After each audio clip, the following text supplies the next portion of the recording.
Hey guys, welcome back. Robocraft Early Access coverage. This is episode 27. I'm Enigmius, and today, 4 new matches in the Pretty Hate Machine. If you missed the last episode, I didn't post it on Reddit because sometimes people get upset when I post too often on Reddit. Not in the Robocraft subreddit, but it's just a matter of time if we abuse that. So, it's on the channel. It shows how we adjusted the height of the hover blades on the Pretty Hate Machine. The whole idea was to prevent something like this. You can see it didn't. This is I noticed previously that the vehicle was very top heavy, and you could have known that just by looking at it before we even took it into its first match. So we raised the hover blades on the chassis with preference given to the back end just because of the way things went together. And yet I still end up flipped here, and I'm trying to flip back over. That's why I'm running up running the vehicle up the cliffs, is sometimes that's all it takes to get it flipped right side up. I can shoot at some vehicles when I'm upside down like this, but it's not reliable, and it's really not smart this early in a match to just kind of say, okay, well, forget it, we're not even going to try and flip right back over. So we get squared away, and now right back where we started. This is a result of bad piloting, I have to say. It's just me not driving as well as I could. Once we finally get turned back around, we're in a much better position to start contributing, although it is starting to get a little late in the match. It feels like it. This was one of the maps that we saw very regularly in the Spider Bee, and how we used to like to sit on that ridge and spot guys and shoot at guys, and then usually end up getting shot down by SMGs. So now I'm having to adapt to where I would like to go as a plasma hover in this map. It's related in some ways to where my teammates go, but not always. And it's also, I'm learning, related to the flyers, the enemy flyers, and how this map really just kind of plays into them very well, because it's so I can't even think of the word. I want to say cavernous, but that's not it. There's so many valleys that flyers can basically do a flyover, take a shot, and then they're almost back into the cover of the next ridge before you even realize where the shot came from. And they could do that the entire match, just fly back and forth across the valleys and really make a mess of things for the guy who's just trying to kill everyone else on his team. So that's kind of part of this whole process, is we've got this bridge here above us that's giving us a bit of cover from bombers. Obviously they can fire down on an angle, but we're doing alright so far. And I'm just kind of pushing up with my teammates here. I'm finding, even in tier 10, people get really, really timid and really, really slow. This match was not bad. Most of our teammates, the blue guys, got into the thick of things fairly quickly. In this case, I'm seeing that I'm coming up this ridge, and right away I see the enemy starts capping, so it's a no-brainer for me to get on the circle and counter that. So now, if any of the multitude of players on my team can manage to get back up to our circle and get some interrupts going on, then that's the ideal. Additionally, if they could kind of get up here and help support me in the capturing, that too becomes ideal, because we're in a situation where the enemy is capping, and something needs to be done about that, or we're going to lose. So I'm not having a very easy time of keeping this bomber at bay here, but I am managing to kind of not make it too easy for him. Obviously, we have quite a substantial deficit in terms of capture points. We're halfway through our second segment, they're halfway through the fourth. Our team just kind of screwed the pooch on this one and didn't react in a timely manner to what was going on. No interrupts means we lost, because they started capturing before us. Oh well. Next up, a little fun in the snow. Again, another map that we've seen a lot of action on in the Spider Bee, but adjusting to our role on this map with a plasma hover, a little bit different. We're handling a lot better. I've actually upgraded the second thruster now, so that we've got 2 tier 10 thrusters on the back end. Although I don't think you can see it. Maybe this footage is from before the upgrade. Suffice it to say, as I'm doing the commentary, we've got 2 tier 10 thrusters on the back. So again, this is looking at the mini-map, as people have pointed out. A lot of stragglers, a lot of people just taking their own sweet damn time getting up onto the front. I can, if they've got a slower kind of vehicle, for example, a tank tread kind of vehicle, or a cruiser, as I think the game is calling them, that's fine. There's nothing they can do about it. There's no point, criticizing people over something that they can't change. But when they're talking about hover vehicles, when they're even talking about wheeled vehicles, and they're just kind of way the hell and back behind the front lines because, who knows, maybe not the best. Maybe not the best. So, we've got down here what we've referred to on occasion as a medic circle jerk in a little bit of a valley.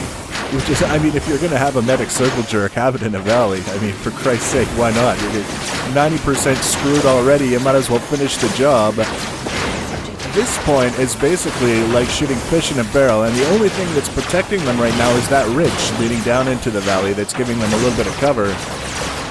But even as we advance into this sort of situation, try and get some clean shots, whatever it takes, they're just not responding. I don't feel like they're trying to be dangerous. I feel like all of their shooters are sitting down there doing nothing while their medics are trying to heal them, and every time the medics heal them, in go the plasma lobs and undo whatever the medics did. It's this kind of play that kind of makes you wonder just where people's heads are at when they're making these decisions to just sit there and do nothing.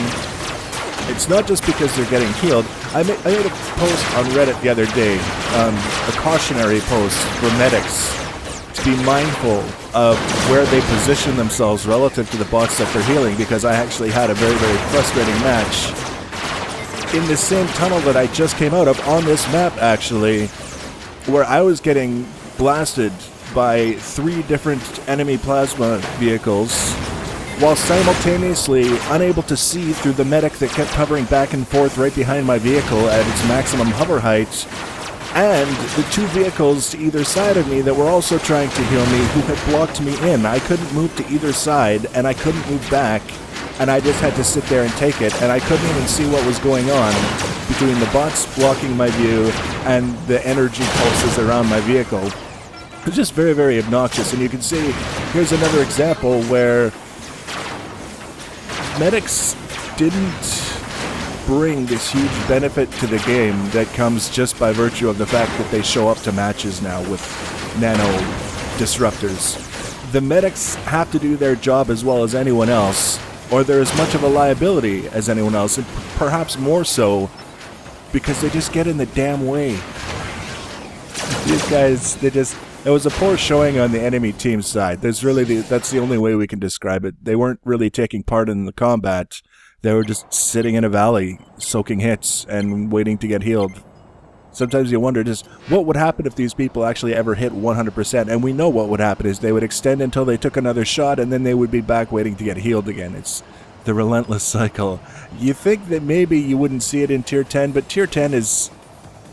There are people who made it to Tier 10 and learned a lot along the way, and then there are people who made it to Tier 10 and they think, I've finally arrived, I'm awesome because the numbers say so, and they just turn into absolutely useless players. I said it. I'm not telling you which category I fit into, because it might be self-evident already. This is a match that I just did very, very recently. You might see some of the new components in this match, but that's not necessarily the focus. Is again trying to adjust to a new role. Now I can be firing plasma blobs over there. Someone suggested to me that I zoom in more, it would be more accurate, and every time I zoom in more, my whole sense of where my projectiles are going to land just goes to shit. So you can see I mess around with that a little bit here, but realistically speaking, put a little bit of pressure onto the center area because that's where the enemy seems to be congregated, keeping an eye on the other lane to the right, where they can kind of scream around the corner and cause all kinds of problems if you're not paying attention, if you get caught unaware. And wait for an opportunity to advance where it looks like it makes sense, because right now there's a fine line between flanking and overextending, and it depends entirely on how many other enemy vehicles are engaged with those guys in the middle before we make our move. If we go too early, we overextend and we get caught behind the enemy line, so to speak. It's a very, very bad situation. If we go at the right time, when they're already engaged with our teammates, they're facing the other way when we get around behind them, and that gives us an opportunity to start doing awful things to their vehicles, and they're going to be so confused about what's going on and what's happening and where it's coming from that you have that little bit of extra time where they're the ones who are in the most trouble, I guess is the easiest way to say it. You're never safe. Even when you're flanking, you're never safe. There could always be that super tanky SMG tank that spins around and blows you up. It could happen. But you can see in this case, there's a few enemy vehicles. They look as though they're actually trying to maneuver around this side. This is another example I've found of, it's an SMG hover. He's got guns on his vehicle and he's not shooting. He's just kind of spinning around in circles. I don't understand. It makes no sense to me. So we're just going to kind of mop up now. It's one of the most fun parts of the game is when you've got the enemies surrounded, they aren't looking at you because they're occupied elsewhere, and you just kind of keep the shots going, hit as many as you can, and between now and the end of the match you're just farming RP, really. There's not much left to be said about it, unless they get some lucky kills, some lucky insta-kills, and turn the tables, but it doesn't look like it's going to happen in this match. They've pretty much given up, and now it's just up to us to finish it off.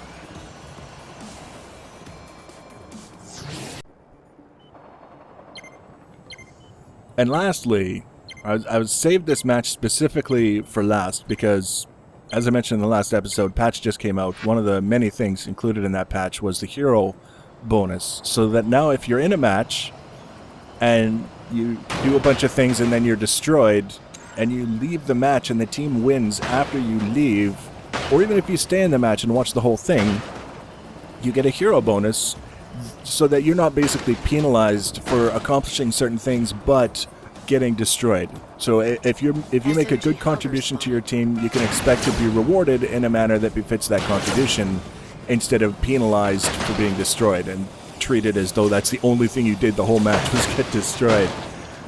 So this was a match that kind of exemplifies what that might look like in terms of contributing to the team in a way that was substantial, that allowed the team to win, but getting destroyed in the process. I'm here just kind of, as always, keeping an eye on what's going on, looking for an opportunity to make the most out of my bot.